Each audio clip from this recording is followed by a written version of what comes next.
Jhabua live के सभी दर्शकों को मेरा नमस्कार। अभी पूरा विश्व कोरोना महामारी की चपेट में है और हम सब का प्रयास ये है कि इस बीमारी की चपेट में हमारे भाई बहन नहीं आए और पूरी सावधानी रखें। मैंने रतलाम, झाबुआ और अलीराजपुर तीनों जिलों के कलेक्टरों से मैं लगातार बातें करता हूं और आवश्यक सावधानियां क्या बरती जाए ये मैं उनको बताता हूं।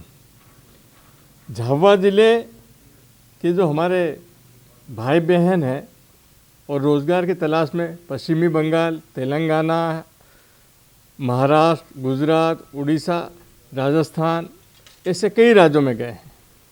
मैंने उन तमाम भाइयों और बहनों के सुरक्षित रहने को लेकर, उनके स्वास्थ्य को लेकर, उनकी भोजन व्यवस्था को लेकर इन राज्य सरकारों के मुख्यमंत्रियों से, मुख्य सचिवों से, संबंधित जिलों के कलेक्टरों से मैं लगातार संपर्क में हूँ।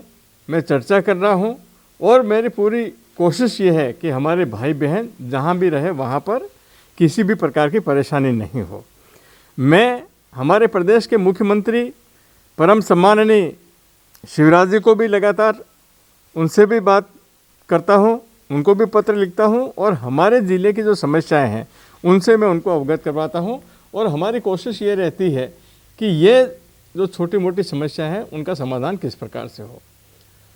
20 अप्रैल के बाद कुछ ढील देने की बात आई थी।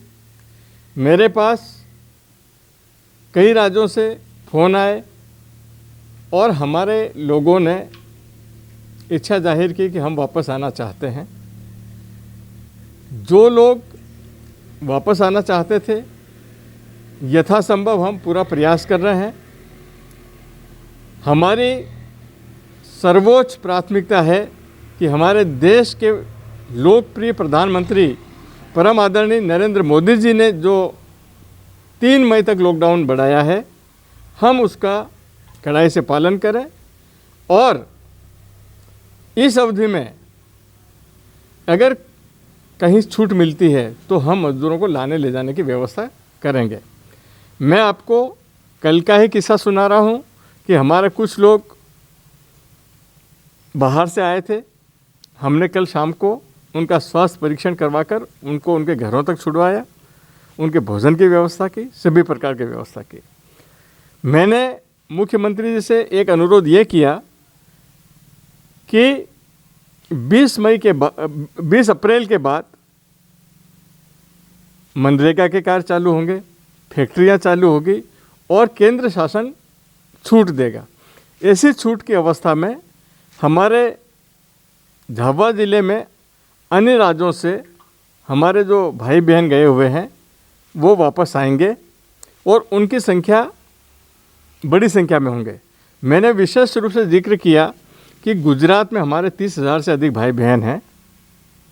अगर ये 30,000 से अधिक भाई बहन आते हैं तो हमको इनको आइसोलेशन में रखना पड़ेगा, इनके रहने की व्यवस्था करना पड़ेगी, इनके खाने पीने की व्यवस्था करना पड़ेगी और इसके लिए आवश्यक धनराशि जिला प्रशासन को तत्काल दी जाए, ये मेरी मांग थी। दूसरा मेरा ये भी सुझाव था कि जो हमारे श्रमिक भाई बहन हैं और अगर वो वहाँ रुकना चाहें या ऐसी परिस्थितियों में कि वो वहाँ से उनको आने की अनुमति नहीं मिलती है तो उनको वहाँ पे भी भोजन पानी की व्यवस्था की जाए, ये मेरी दूसरी सुझाव था। मैं सबसे पहले हमारे जो आदिवासी भाई बहन दूसरे राज्यों में गए हैं मैं उनका सुरक्षित जीवन चाहता हूँ। वो झाबुआ में रहें, वो गुजरात में रहें, वो महाराष्ट्र में रहें, वो जहाँ रहे वो अपने बच्चों के साथ, अपने परिवार के साथ सुरक्षित रहे। आज हम उनके जीवन से खिलवाड़ नहीं करना चाहते हैं। हम जल्दबाजी में सोशल डिस्टेंसिंग को लांघ करके हम ऐसा कोई काम नहीं करें जिसके कारण कल से हमारे हजारों भाइयों बहनों के जीवन खतरे में पड़ सकता है। हमारे कुछ जो कांग्रेसी मित्र हैं और सिर्फ जिनका काम कोरोना के नाम पर राजनीति करना है, वो ये चाहते हैं कि हमारे क्षेत्र में केंद्र शासन ने जो एडवाइजरी जारी की है उसका उल्लंघन हो और कोरोना फैले, ताकि वो अपनी राजनीतिक रोटियां सेक सकें।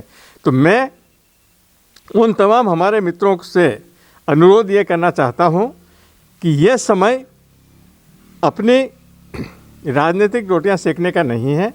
हमको हजारों हमारे भाइयों बहनों के जीवन बचाना है और उसके लिए काम करना है, और उसके लिए हमको व्यावहारिक रूप से सोचना पड़ेगा। मैं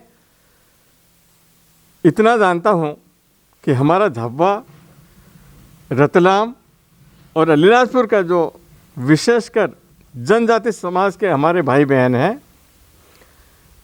कई मामलों में वो सोशल डिस्टेंसिंग का पालन करने में असमर्थ रहते हैं और उनके जीवन को ज़्यादा खतरा हो सकता है।